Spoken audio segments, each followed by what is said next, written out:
செய்து பூஜிக்கும் பக்தி அதிலும் உன்னை காணலாம்.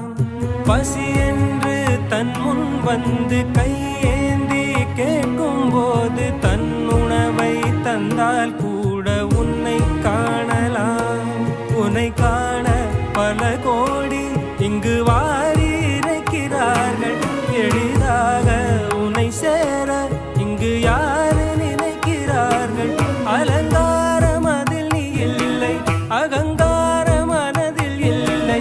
துளி கள்ளம் கபடம் கலந்திடாத அன்பில் இருக்கிறாய். உணர்ந்தேன் உனையே